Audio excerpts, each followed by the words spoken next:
Abiy Ahmed has been observed delivering lectures on television to various professionals, including medical doctors, IT professionals, lawyers, economists, and artists, projecting a know-it-all attitude. His behavior has generated a sentiment among some that can be summed up as, "We don't need Google. We have Abiy." However, his numerous speeches over the past 5 years have often been criticized for their lack of depth and have been seen as pieced together from YouTube videos, seemingly intended to impress and showcase his knowledge, rather than providing substantive insights and directions.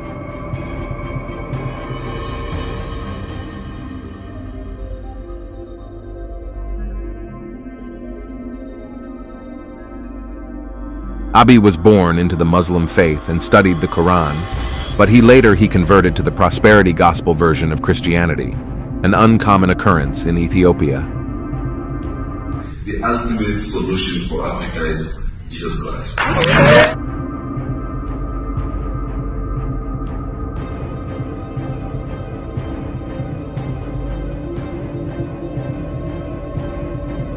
His childhood name was Abiyat and changed it to Abiy.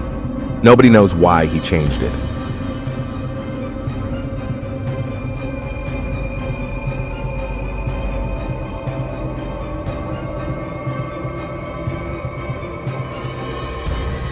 You were born into a traditional family of simple means, to a mother who was an Amara. Dachi Oromia keessa abbaa faati koo Oromoodha. Oromoo duwwaa osoo hin taane እናቴ የምዕራብ ሸዋ ሰው ናት። እዚህ መናገሻ ነው ተወልዳ ያደገችው። የእናቴ የመሐላጥ Abiy's accounts of his mother's heritage have shown inconsistency. In local media, he has claimed that she is of Oromo origin, but during his Nobel Prize acceptance, it was reported that she had Amhara heritage. The identity of his mother shouldn't matter, but he made it so by giving inconsistent answers.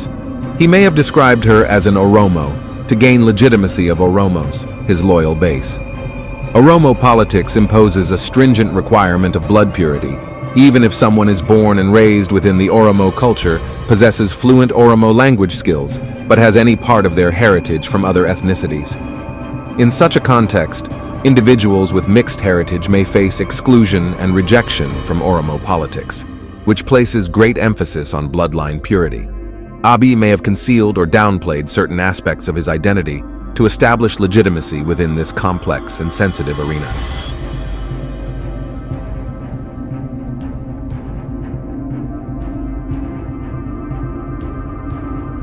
In 1990, at the age of 14, Abiy Ahmed joined an Oromo rebel group in the fight as child soldier. Over the past 3 decades, Abiy has actively participated in 3 of Ethiopia's biggest wars, assuming different roles in each.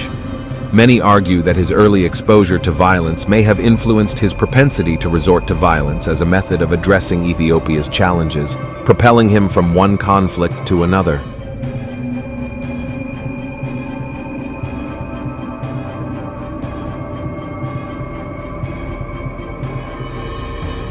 If Ethiopia were to maintain a record of Abiy's lies, much like the Washington Post, it could easily accumulate into the thousands.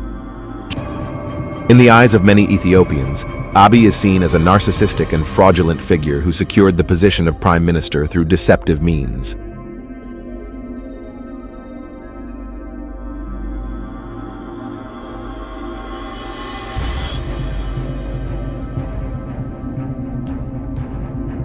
Commonly known that Abiy did not write his doctoral dissertation. Someone else wrote it for him.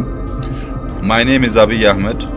I'm going to present my PhD proposal. Abiy Ahmed's educational background remains enigmatic, riddled with conspicuous gaps and inconsistencies. There is a notable absence of evidence to substantiate his successful completion of high school, acquisition of a bachelor's degree, or pursuit of a master's degree. His professional journey has predominantly centered on military service, commencing as a child soldier in 1990 and subsequently serving as a foot soldier. During the TPLF era, spanning from 1991 to 2018, there is substantial documentation confirming a shortage of well-educated cadres. To bolster its legitimacy, the party resorted to a widespread production of counterfeit academic qualifications. This practice emerged due to the fact that a considerable number of these cadres had not even completed elementary school, yet an alarming number of them began claiming to possess PhD degrees. His PhD thesis was found to have a 62% plagiarism level, which is a serious offense that results in revocation. It is highly improbable that his doctoral degree from Addis Ababa University would be revoked due to fear or apprehension. The decision to uphold a fraudulent degree carries substantial ramifications, especially when it involves a prominent public figure or political leader. Such a decision conveys the message that dishonesty and deceit can go unaddressed, eroding the principles of accountability and integrity. Allowing a counterfeit degree to remain unchallenged sets a precedent that undermines public trust and confidence, both in the individual and the institution they represent. A new prime minister, and who is this? His name was Abiy Ahmed, a doctor, a medical doctor, a doctor. We took a cursory look at that, and we believe he is the most highly educated prime minister in the history of the continent. Now, here's a guy who's the highest educated prime minister, we think, in the entire history of the entire continent of Africa.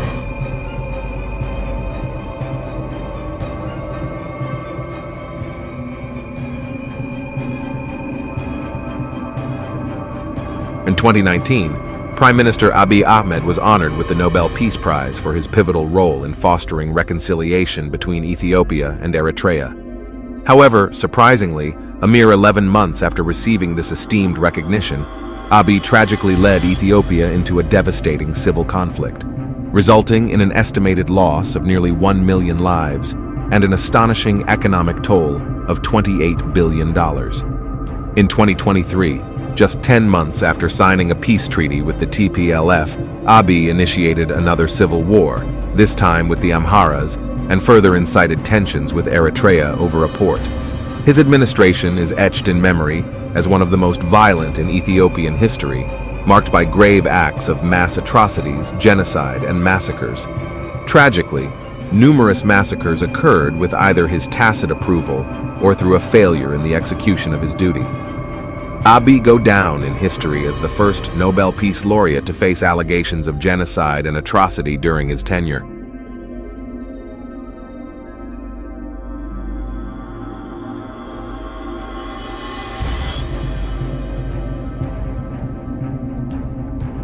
Abiy Ahmed has faced accusations of perpetrating genocide, participating in massacres, and committing war crimes.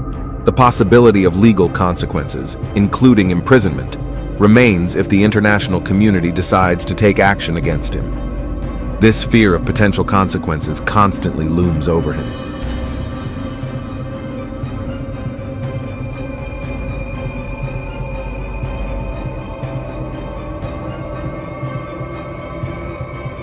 Researchers at Citizens Lab have been tracking the use of spyware for the last several years, and it looks as though the Ethiopian government is using spyware to track journalists even when they're not in Ethiopia itself.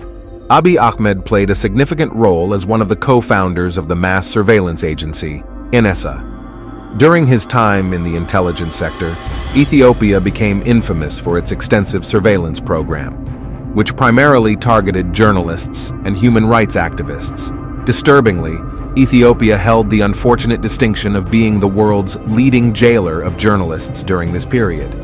The intrusive surveillance activities led to loss of life, as numerous individuals endured torture or even faced fatal consequences.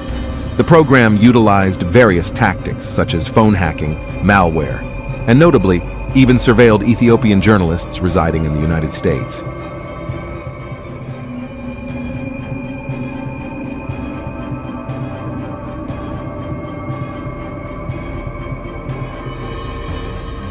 The first ethnic Oromo to be prime minister. Abiy Ahmed is a member of the Oromo people. And began by asking him about the significance of picking a leader from the Oromo ethnic group. Under Abiy Ahmed's leadership, official policy places a significant emphasis on ethnic affiliations in hiring, often prioritizing ethnicity over merit and competence. Abiy Ahmed, who belongs to the Oromo ethnic group, has seen a heightened concentration of political and economic power among his loyal base within the ethnic Oromos. This control extends over critical aspects of the nation, including the military, economy, politics, and social spheres, potentially resulting in the marginalization of other ethnic groups. The Oromo political elite's actions have resulted in a systematic erosion of the nation's social fabric, marked by a disregard for established norms, the rule of law, national identity, common sense, and ethical principles. These developments have led to a widespread sense of despair among the 70% of the population that is not of Oromo ethnicity, underlining the urgent need for inclusivity, diversity, and a society that embraces these principles.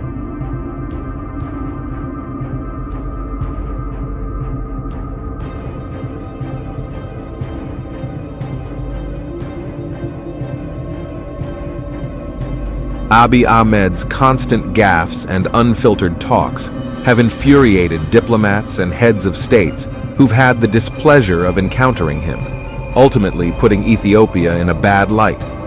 They characterize his jokes as embarrassingly rough and shockingly undiplomatic, resembling the humor of a child. Despite his limited grasp of the English language, he audaciously attempts to speak in English, often misspeaking and making his conversations forced, unnatural, and lacking in substance.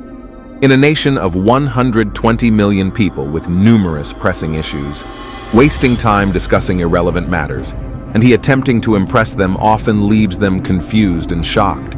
His tendency to burst into laughter to mask his nervousness further compounds the problem. These behaviors have a significant impact on Ethiopia, causing embarrassment and tarnishing its international image.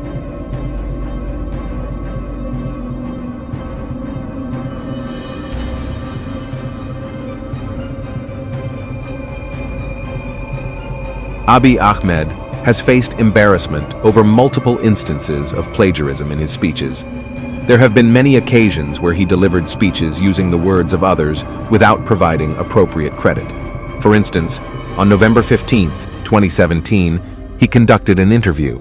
While the interview was carefully crafted, a substantial portion of the content presented as his original words was actually borrowed from various sources. Abiy compiled these statements by essentially copying almost every line from diverse sources, including books, interviews, policy briefs, and other references. For a more comprehensive understanding, please refer to the complete video linked in the description. The world is in chaos. There are lots of vipers here and there.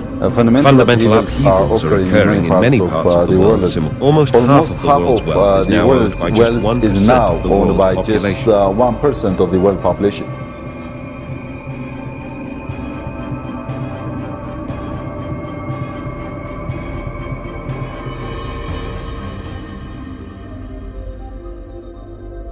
Abiy's wife Zanash is a prosperity gospel singer releasing so many videos on YouTube.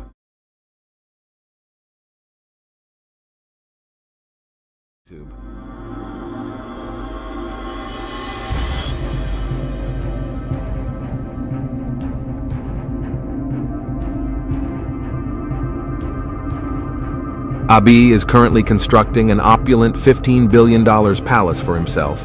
All the while, the nation grapples with deteriorating infrastructure, an ongoing civil war, struggling healthcare facilities, inadequate roads and schools, and a staggering 28 million Ethiopians relying on food aid to meet their basic needs. Mao and Gaddafi are known for being leaders who authored 4 books while in office. Unfortunately, Abiy, during his time in leadership, focused on writing several feel-good books, mainly on topics related to prosperity gospel and self-help. These books have been criticized for their perceived lack of originality and resemblance to existing teachings and ideas. Furthermore, there have been allegations that Abiy pressured affluent individuals and government employees to buy his books. Many observers note that Abiy seems to prioritize his book over governance, despite the severe challenges that Ethiopia faces.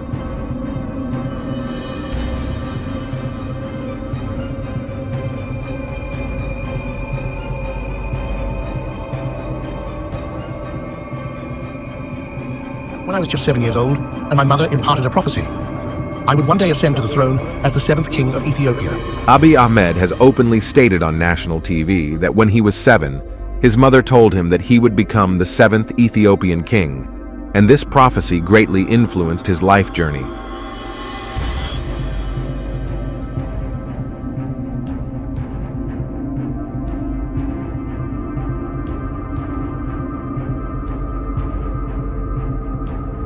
In 2019, he made a historic decision to rename the ruling party as the Prosperity Party.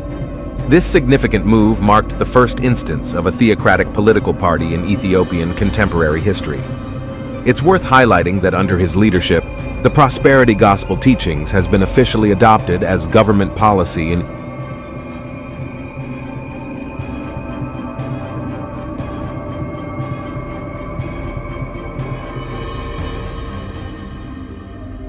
The Ethiopian Orthodox Church, founded in the 1st century, has a large following of 75 million people and holds a notable place among early Christian communities. Abiy boldly stands as the first leader to declare war on the church in modern Ethiopian history. Abiy, avid enthusiast of the prosperity gospel, and is hell-bent on shoving it down everyone's throats as the supreme faith in Ethiopia. And if that's not infuriating enough, his political henchmen, the Oromo nationalists, view the church as a damned nuisance due to its audacious reach across ethnic lines. What a mess.